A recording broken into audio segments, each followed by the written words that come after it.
Thank you so much for joining us. I've got Ben with me today, and we're going to be talking about citizen development.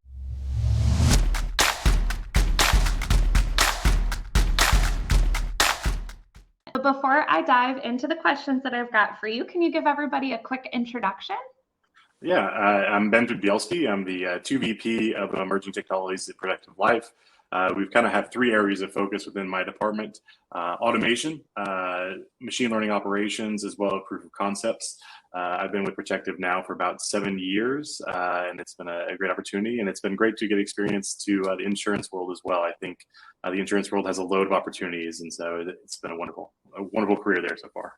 Great. Thank you so much for joining me. And so as I teased, we're going to talk about the idea of citizen development. And when I start these interviews, I always like to kind of start with that level setting question to make sure we're all speaking the same language. So can you get us started by talking about what does citizen development mean to you?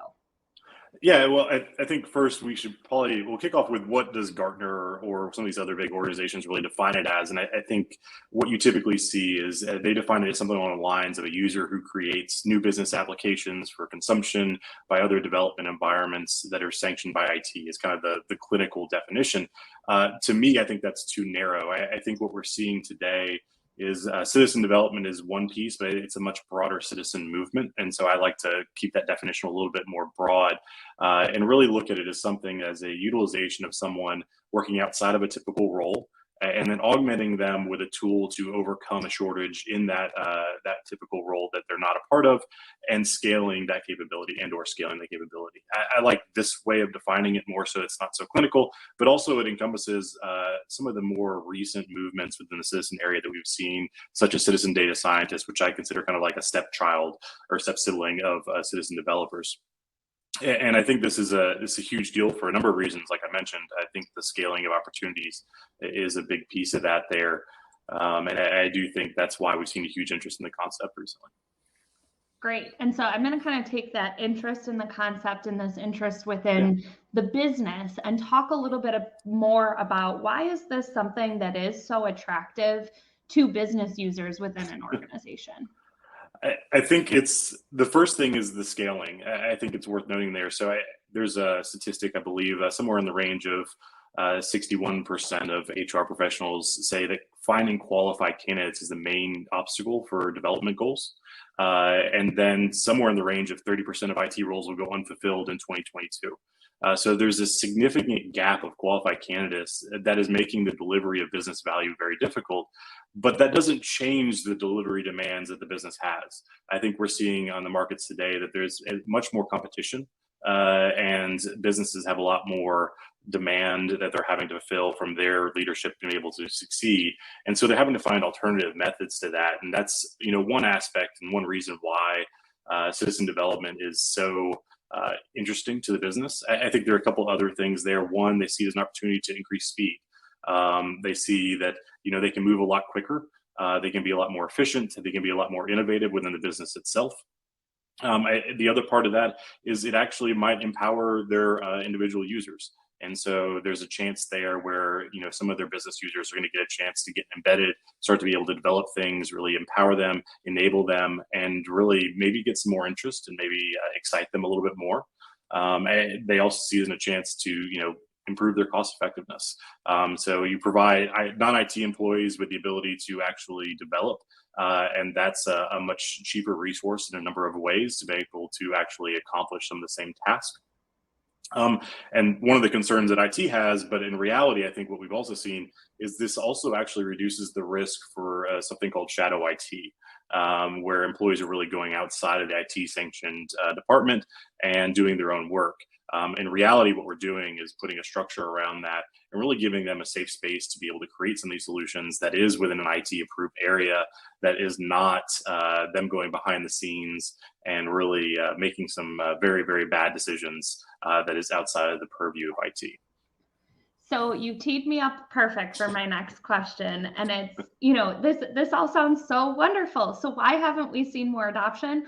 Well, one of the major challenges is, I think, as much as the business likes it, traditionally the IT team is very hesitant to hand over the keys to citizen developers. Can you talk a little bit of, for lack of a better term, why does IT hate the idea of citizen development so much? Yeah, I think the first part I mentioned there with the shadow IT, I think is really the biggest thing.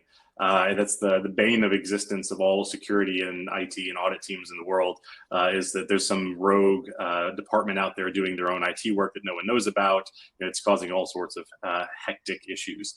But I think it's worth noting that if you start to go back to the history of IT for most organizations, most of these organizations were started, IT was kind of a disparate group that was stood up within the business that started handling IT tasks. Over time, these groups started to combine and to become an IT department. And so there's a legacy of shadow IT or shadow IT within organizations that's kind of created a headache for a lot of people today. So they've been there, they've done that, and then as these business units have tried to kick off, their own citizen developments, IT is seeing, hey, we've done this before, and we combined things back in the day because there was a duplication of responsibilities, there was alignment with a lot of other things, and so they see this as going against kind of that movement away from a disparate IT organization to more of a combined one. And I think the other part of this is actually IT sees this as, and it's correct or incorrectly kind of marketed this way, there's an idea that this will replace real developers. And I think that's a very, very dangerous view and a very incorrect view, that this is not how this should be marketed. This is not going to replace the developer. This is not someone who's going to be able to replace a developer who's going to spend 10 years of their life learning C# or .NET or Java or Python, and be able to replace them with someone who spends a week learning all about a low-code, no-code platform. That's just not how this is going to work. In reality, and what this is really doing is augmenting those people to be able to do some lower level tasks. But IT is seeing this as a marketed opportunity, or marketing it as being a replacement for them. And I think if you actually break it down to most IT organizations, if you were to sit the organization down and say, hey, what we're going to do, and ignore the buzzwords, because everyone loves their buzzwords, and say, we're going to scale our ability to develop within the organization, I think they're going to be behind that. But it's the way this is being marketed is outside of IT typically. I think that's where it gets to be very dangerous and something we need to move away from. And that's kind of the reason why IT has hated this at this point in time so far. So part of it might be marketing and communicating a little differently with our IT organizations to kind of help them understand what's behind the motivation from the business side. But what other tips do you have for organizations that are looking to kind of get excitement behind the idea of citizen development and find a way to make sure everybody is happy with this approach moving forward? Yeah, I think the first thing, you need a governance process around this. And I know everyone, the idea of citizen development, you're trying to get away from this whole governance process. But in reality, you're not going to be throwing a call center rep into talking to customers on day one. So what makes you think that you're going to throw a citizen developer into developing on day one? This doesn't make it any different. So you need a way to train these developers, you need a way to onboard them, teach them actually how to program or program within the low-code application. You need a way to make sure they're doing the right techniques and tools or utilization with the tools. There's a lot of things that need to go into that place first. And the second, you need a way to review approvals for all the apps. The garbage in, garbage out principle still applies here. Some ideas might conflict with projects that are coming down the pipeline. Some ideas might have ROI that's not there as far as development's concerned. There might be missing some key technical dependencies. And actually, unlike grade school, some ideas are just relatively bad ideas.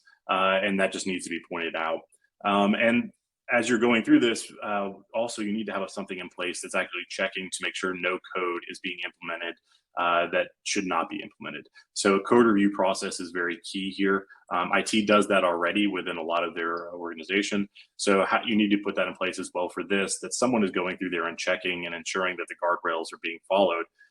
And speaking of those guardrails, I think there's a couple other ones other than code reviews that need to be in place. It's security, what's your deployment process?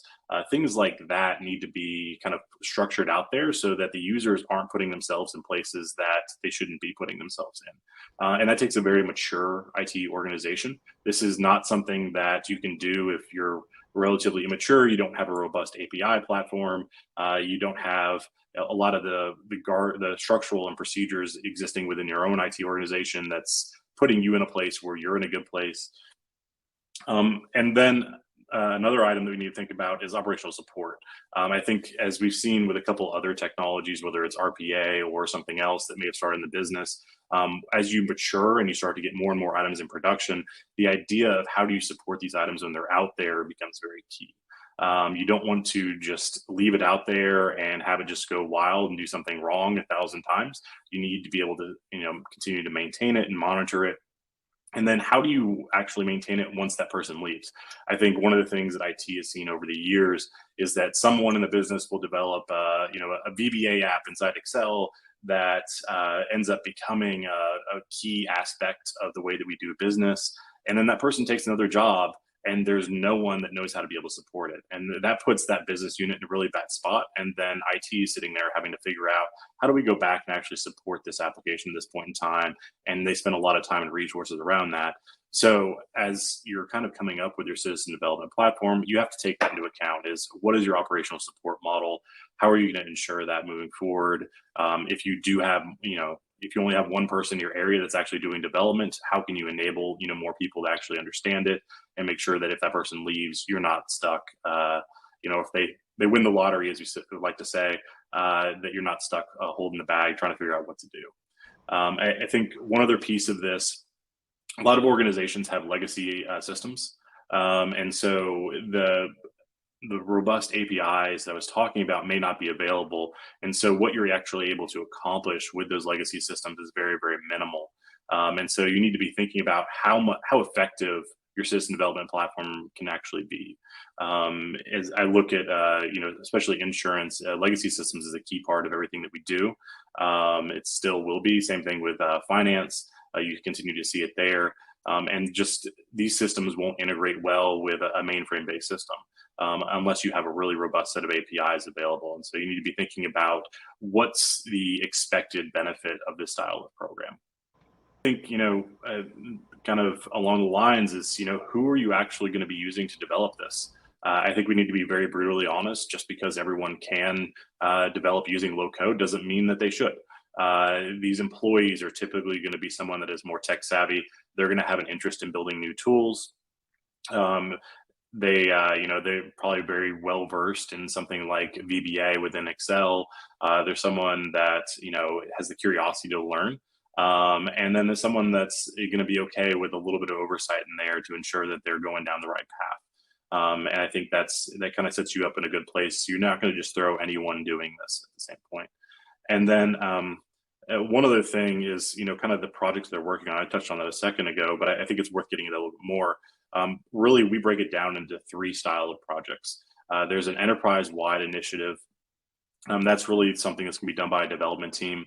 That enterprise-wide project is going to be something that is significant, very complex, is not going to be a short 2-week sprint style of assignment there. And then I think you go down a level, and this is where you start to see the utilization of citizen development. It's where you get into departmental projects.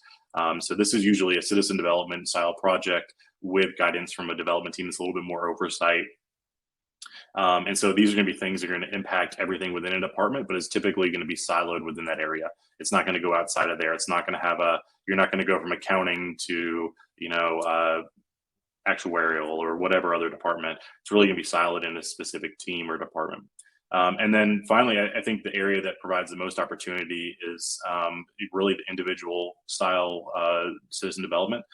So at that individual level, where you don't need any real oversight or very, very minimal oversight from a IT organization. And that's really where we see the scale going. Because these are going to be the projects that you're typically not going to have an IT organization have any interest in investing in. And so these are the areas that citizen development really has the most potential. It's going to be a death by 1,000 cuts, so to speak, because you're going to need quite a few of these projects to be able to see a whole lot of value. However, from an employee perspective, if they're able to automate 3 or 4 tasks in their life and be able to actually improve their efficiency by 20, 30%, it might only impact them. But when you do that multiple times, you start to see a significant benefit across the organization. I really like that that kind of tiered approach and breaking it down from that perspective. But I think especially if you go kind of going back to that communication with the IT organization, if you go back to them with a approach of what it's going to look like in practice, what areas of support and going back to kind of like governance are going to be surrounding it, they're likely to be much more accepting of bringing in the ability to offload some of the smaller projects that they might be working on or things that they just have never had time to do before, and helping truly transform the organization from that standpoint. So I really appreciate especially that last piece in terms of how to help set up an organization to be accepting of the idea of citizen development. I do want to do one quick plug for you, because when we post this later that week, you're going to be at IA Week talking even more about this subject. So anybody that's going to be at that show, make sure you make your way to Ben's presentation. Unfortunately, I don't get to be there. I'm going to be at a different conference on the other side of the country. But anybody that is going to be there, make sure that you don't miss that presentation. And thank you so much for joining me, Ben. I really appreciate it. And one last thing, I want to encourage everybody to go over and follow Ben so you can kind of keep up to date with what other opportunities you might have to either interact with them directly or join for a session with some of the speaking engagements that you do. But thank you very much for joining us, and have a wonderful day, everyone. If you're looking for expert tips on how to get started with your transformation or looking to hone in on your approach, make sure that you subscribe to our channel to catch our weekly Digital Transformation Talk series, where we interview experts from around the world on how to make it happen.